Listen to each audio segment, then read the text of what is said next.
Hi, I'm Douglas Mason, President and CEO of Rainy Mountain Royalty Corp., RMO, on the TSX Venture Exchange. Rainy Mountain Royalty Corp. is a Canadian-based mineral exploration project generator. The company currently holds multiple property interests in Ontario with joint venture partners and is seeking further joint venture partners for other drill-ready properties in our portfolio. For more information, please visit our website at rmroyalty.com or call me at 604-922-2030.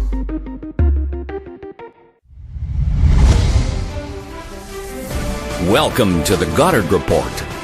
Comments made on the Goddard Report and TalkDigitalNetwork.com are an expression of opinion only. Here is Jim Goddard. My guest is award-winning investigative reporter Bob Mackin, also the publisher of thebreaker.news. Welcome back to the show, Bob. Thank you. Bob, the BC Civil Rights Association is saying that CSIS has been spying on environmental activists and then handing some of the information over to oil companies. Is that what the Canadian Government Security Agency should be doing? No, and not all of this is brand new, but they have, through these activist groups and Civil Liberties Association, through appeals to federal court, have been able to get new documents, although however heavily redacted they are, that further point in this direction that our government has been sharing information with private industry. Certainly there may be a good case for there to be briefings between government and industry about what the government is doing to protect critical infrastructure, because fuel is part of that.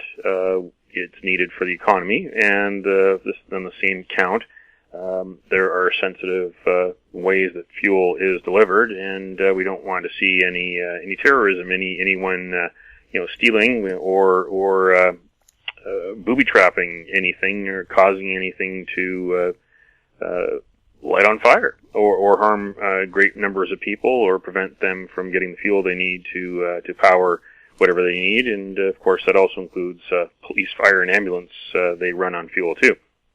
So, having said that, there may be good reasons for the government to be checking out any threats to that critical infrastructure and the economy. But there is a fine line that if government is collaborating with private industry and sharing private information or information that's gleaned with private industry, that is crossing the line, and this does need to be talked about. This is we rely on our governments to protect information for its own purposes and do this in limited fashion, but to actually provide it in that way is not good. And we saw what was happening during the Enbridge years. So when that Northern Gateway pipeline was proposed, you had Chuck Straw, the former cabinet minister who was acting as a lobbyist and at the same time was on the Security Intelligence Review Committee. So he was wearing a couple of hats. It seemed to be in a conflict of interest, eventually was taken off that committee. But that was another case where you had government collaborating with private industry, and it just does not look good. We expect our government to be the regulator, not to be the collaborator with private industry. And in this case here, well, I think we need to see more of what's been redacted. But this isn't just about the pipeline, because if you look through some of the documents, it does show that this does go back to 2008, 2009, that the Olympics were the biggest security operation in peacetime on Canadian soil. And the Olympics in 2010 in Vancouver were followed by the G20 meetings in Toronto, which drew world leaders and also required a very large security blanket, very large security spend, and very expensive operations both, and largely went off without a hitch. Of course, they weren't really prepared for other things beyond protests in Vancouver. They missed out on preventing a $2 million theft of tickets, essentially. A Latvian crime gang was able to get some credit card numbers illegally and use those to purchase tickets to especially hockey games at the Olympics, and tried to sell those online through the VANOC secondary marketplace website. They eventually were caught, but after doing $2 million worth of damage that VANOC had to try to recover after it was all said and done, and after a lot of people had phone calls from their credit card company saying that their credit card had been compromised, and a lot of worries for a lot of people who remember that as their last memory of coming to the Vancouver Olympics. So this has been going on for a number of years, and with every large resource project or mega event, the security apparatus is further tested. And again, you've got to ask, how much is too much? Of course, too, we always think we're just little old Canada, no terrorism happens here. We had the Air India flight blasted by people from BC, the Squamish 5 who blew up power lines, and a defense contracting plant in Toronto killing a security guard. So we've had incidents here. Is there a fine line between letting private companies know that they might be a target and keeping government information in government? Well, that's important too, to work with those who may be under a severe and a coherent and confirmed threat, not speculative, but also the problem we faced with the Olympics, with G20, with the pipeline projects. Those who do worry about terrorism, and not to downgrade any worries of terrorism, but because there were a lot of awful incidents around the world, some close to home and some not so close to home. I think they also lost sight of other threats to our infrastructure, whether it's cyber crimes, for instance, or whether it is transnational money laundering that's connected to terrorist financing, that's connected to the illicit drug network. Look what we are dealing with here in British Columbia. We're going to have a public inquiry that's supposed to get underway in full swing this fall, that the NDP have ordered for British Columbia to look at the effect of money laundering on British Columbia. Well, that may not have happened if if the people that are paid to protect us had been looking at other risks, if they didn't put all their eggs in the terrorism basket, if they'd looked at other risks, and as well as looked at other risks that do have an indirect thread to terrorism, maybe we wouldn't have suffered so much in the way of money laundering in British Columbia for so long. You have to ask that question. And money laundering, if you investigate it right, that's a process that they can seize assets and actual cash. It would fund itself, wouldn't it? Well, it should. If you look at what happened with Quebec after the Charbonneau Commission, that they were able to make arrests, and that they were able to make seizures, and they were able to bring money back into the public treasury in order to pay for part of that inquiry. So if they do it the right way, they can bring money back and make it pay for itself. But at the same time, there are also worries of the civil forfeiture process. Civil libertarians have worries about the civil forfeiture process being a case where government too zealously goes and grabs assets and then deals with it later in court. That the threshold for evidence, the threshold for wrongdoing is much lower when you're talking about seizing assets than when you're talking about actually arresting someone and putting the person in jail.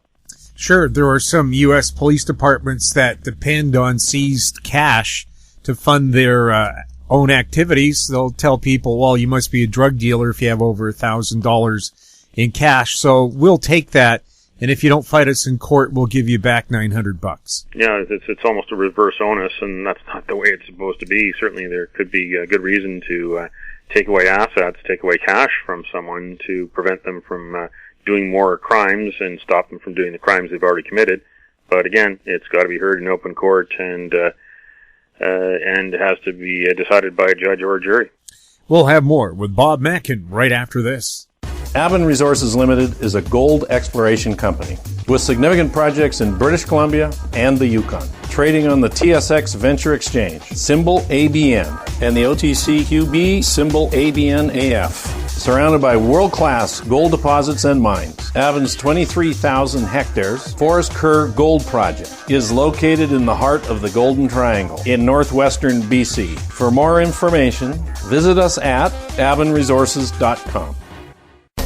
Grand Portage Resources' Herbert Gold Project in southeast Alaska highlights increased gold resource, indicated and inferred, of 860,000 ounces, in excess of 10 grams per ton gold. Expansion drilling is planned on the Herbert Gold property for the summer of 2019. Grand Portage Resources trading symbols are GPG on the TSX Venture, GPTRF on the OTCQB, and GPB on Frankfurt. For more information, please visit our website, grandportage.com. Welcome back. We're speaking with Bob Mackin. Bob, there's an anti-corruption conference going on in Vancouver, or went on in Vancouver. What kind of lessons are we learning from this conference? Yes, it was the end of June. It was the Trace International Bribery and Economic Crime Summit. Trace International is a compliance consultancy, anti-corruption, anti-bribery compliance consultancy that's based near Washington, D.C., and actually the head of Trace International, Alexandra Rogge, is originally from Delta and spends parts of her summers here with her husband, and she brought this conference to Vancouver at the end of June, perhaps the most comprehensive anti-corruption conference we've seen in British Columbia. I was thrilled to have covered the conference, and you had all the major players there. You had a keynote speech by Attorney General of British Columbia, David Eby. You also had Peter German talk about his 2 dirty money reports. You also had some major international names. You had a federal prosecutor and deputy head of the International Corruption Unit of Brazil, Carlos Bruno Ferreira de Silva, and I interviewed him for the Breaker.News podcast. He told me what makes the Operation Car Wash, also known as Lava Jato, what makes that tick and why it's different from other anti-corruption operations and prosecutions they've done in the past, because they want to do something different in order to integrate the various arms of law enforcement in Brazil, get them all working on the same page, the same goal, in order to find the crooked politicians and find crooked businessmen and find the crooked companies that all lead to Petrobras, the national oil and gas company in Brazil, and how everything stemmed from the corruption at that company to construction giant Odebrecht and other companies and other entities, that the Operation Car Wash even morphed into other investigations that looked at the Rio 2016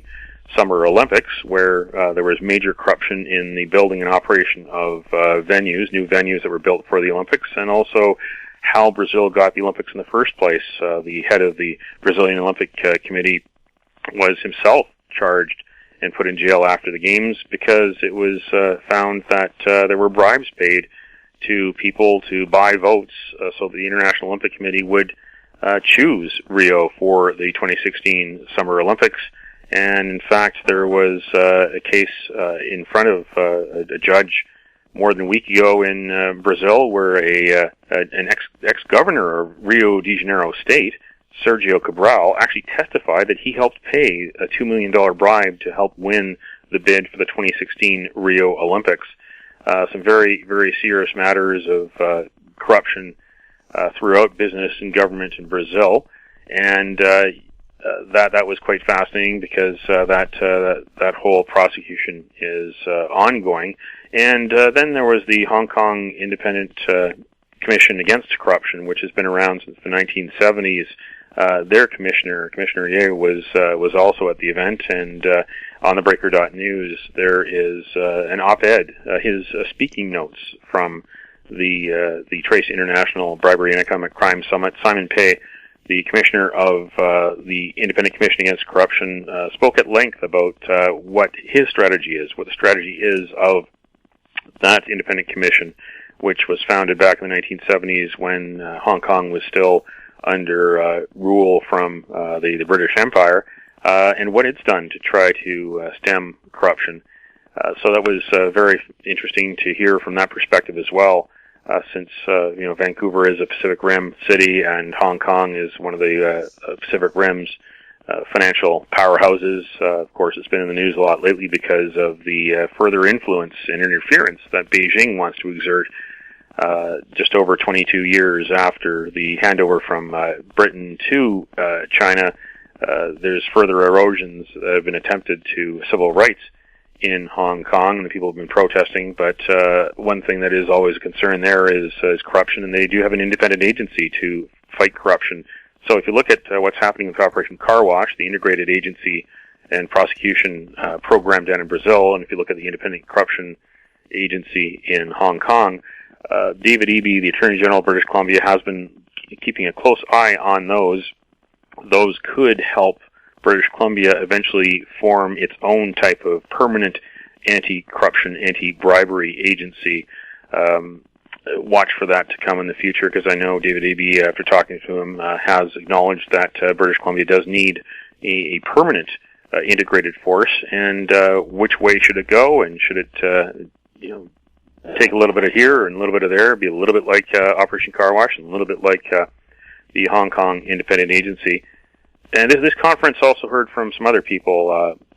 There was the Chief Integrity Officer of SNC-Lavalin. Yes, there's someone at SNC-Lavalin who does have that title. His name is Henty Durker, who used to be with Siemens Canada. He came and talked a bit about what SNC-Lavalin is doing to try to clean itself up, although he meandered a little bit. He went and talked about his former boss, Neil Bruce, who recently and suddenly retired. How he had some choice words about the media, because he was trying to say that the whole situation with SNC-Lavalin and corruption over the years, which is being cleaned up, he said, is like a complex egg. But the words that he said, that Neil Bruce told him, was that the media has, quote, managed to scramble it. So here you have the Chief Integrity Officer of SNC-Lavalin, which is facing a criminal trial in Quebec for massive bribery in Libya, coming to a conference where there were reporters reporting on it, and he delivers secondhand words from the former boss who recently suddenly retired from the company. I didn't find that terribly the best form. What Henty Durker did tell us, though, that was very interesting, was that when he was with Siemens, he was actually invited to speak to SNC-Lavalin's global executives one day back in 2012. And that was the day that the excrement hit the oscillator in Montreal.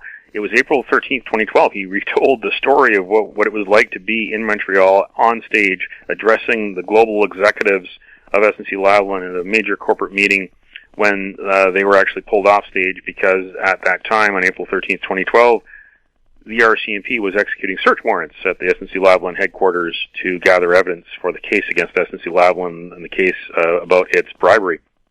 So 3 years later, Henty Durker went to actually work for SNC-Lavalin as the Chief Integrity Officer. That's quite a tall job.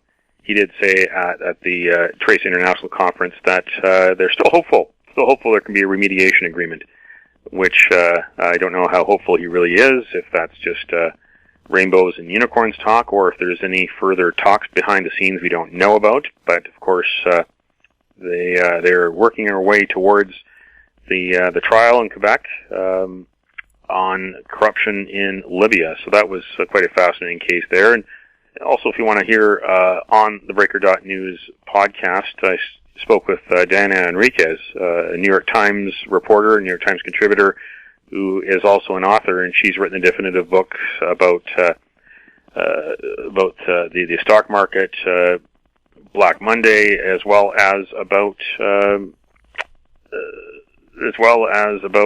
Bernie Madoff, the greatest, the most infamous Ponzi schemer in history. And she spent considerable time communicating with him, sitting down with him in jail, finding out what made him tick, and recounting how he became who he became. So I interviewed Diana Enriquez on the Breaker.News podcast.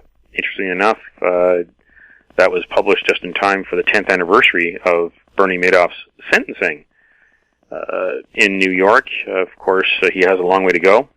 So he has 140 more years to go in jail. I don't expect him to serve all that, because I believe he's now in his 80s. He was given a 150-year sentence for that $65 billion Ponzi scheme that he was caught back more than a decade ago. So Diana Enriquez was a guest on the Breaker.News podcast to talk about her books and about her thoughts on whether the whether there's more transparency and more protection for investors and more enforcement of corrupt stock dealers. And there have been steps forward, she said, but it's a long way away from where it needs to be, even after 10 years of Bernie Madoff in jail. After the conference, what do you think is the biggest takeaway for BC and Canada when it comes to money laundering? Well, that there needs to be a permanent force, that there needs to be a permanent integrated force that is also independent of government. As I said, David Eby was there. David Eby was a speaker, and his task is to look at the best.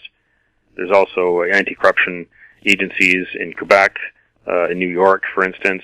And I think that they need to model themselves, look at that whole smorgasbord, and try to decide which way to go. But they need to set up this kind of force so that they're not relying on federal handouts, not complaining to Ottawa, so that they are actually running this on a full-time basis. We'll have more with Bob Mackin right after this. Hi, I'm Douglas Mason, President and CEO of Magnum Gold Corp, MGI and the TSX Venture Exchange. A 2015 drill program on the LH property intersected several high-grade gold intersections, including 11 meters of 20.66 grams per ton gold. Additional drill targets on the LH property have been identified by a 2018 drone airborne magnetic survey to further evaluate a pyrrhotite-enriched gold-bearing system. Please visit our website at magnumgoldcorp.com. Don't miss out. Stay informed. Receive the HowStreet.com weekly recap with thought-provoking podcasts, radio, and articles delivered to your inbox. Sign up for the HowStreet.com weekly recap on our homepage at HowStreet.com. Welcome back. We're speaking with Bob Mackin. An interesting case here, Bob. An Air Canada employee and some missing almonds. What was that all about? Oh, it's a fascinating story out of the courts of British Columbia.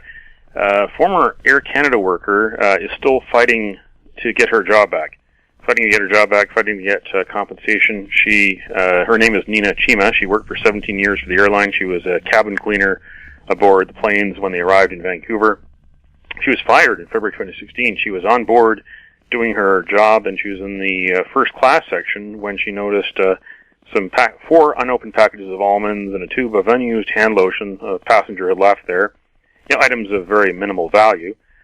It's debatable whether the passenger would have called the airline and asked for them back, but she put them in her pockets, and instead of throwing them in the garbage or leaving them elsewhere for security staff to take away, she was, after that, finishing her shift, she went to speak with a supervisor about scheduling her vacation time.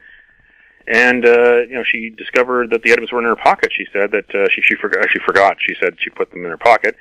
So she discovered the items in her pocket, gave them to the supervisor, and after the meeting, the supervisor reported the incident to her superior and claimed that this woman, Nina Chima, had offered them as a bribe.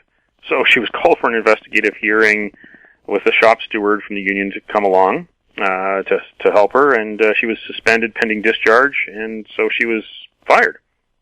It went through arbitration. It went through a court hearing. Both the arbitrator and the judge upheld the firing.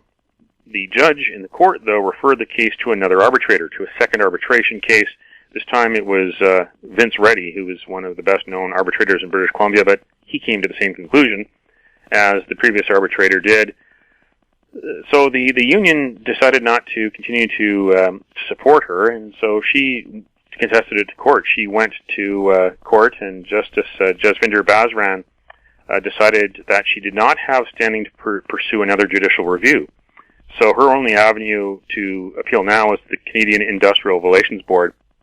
What the judge found, though, is that basically the collective bargaining agreement for the union does not make workers individual parties to grievances or arbitrations. They are, all in one under the contract. And when there are disputes, when there are grievances or arbitration, it's between the union and the employer. It's not between the union and the employee. The employee and the employer. It's the union and the employer. And so that was what the judge ruled on, to deny Ms. Chima her appeal of the Vince Reddy decision. But he was, Jasvinder Bazran was quite sympathetic, at least, offered a lot of sympathetic words that may not move Ms. Chima any closer to being, to feeling wanted at all, but said that it was really a relatively minor transgression, and he even said that it was a bewildering assertion that she attempted to use the items to bribe a fellow Air Canada employee, and said it really didn't appear to be a firing offense, and said that this didn't have any semblance of proportionality. It was really not worth firing, and that there were other cases of even worse. One of the quotes was from the decision was, quote, "I suspect that over the almost 80 years of labor relations between unions and Air Canada, there have been Air Canada employees who have done far worse things and received much lighter penalties that fall well short of termination." The only relief for Chima, though, substantial relief, was that Bazran, the judge, exercised discretion, did not award costs against her, basically saying that he didn't believe that such an order for costs was right for the circumstances, because you're talking about an employee who was there for 17 years, confronting both the employer or former employer and former union, because you had the union and the employer basically agreeing that they weren't going to go any further on defending themselves. So it's not quite over for Ms. Chima, but she can still go to the Canadian Industrial Relations Board if she so pleases to try to get some justice over a relatively small firing offense that seemed to be quite trivial. As they say, peanuts. Peanuts, except the airlines have been moving away from peanuts and towards other more exotic nuts. In this case, it seemed to be a passenger, though, that brought his or her own almonds. Maybe that was because the passenger was not wanting to pay the price, because airlines are starting to charge for all sorts of things, or maybe the passenger who left the almonds on the flight preferred almonds over peanuts. Bob, thank you so much for chatting with us. Thank you. My guest has been award-winning investigative reporter Bob Mackin and publisher of thebreaker.news, his website, thebreaker.ca. If you have any questions for Bob or any of our other guests, you can send them to info@howstreet.com. Our popular YouTube channel is Talk Digital Network. Find us on Twitter at TalkDigitalNet. I'm Jim Goddard. Thank you for listening. Comments made on the Goddard Report and TalkDigitalNetwork.com are an expression of opinion only. The Goddard Report is available online and mobile at TalkDigitalNetwork.com. The Goddard Report is a production of Howe Street Media Incorporated.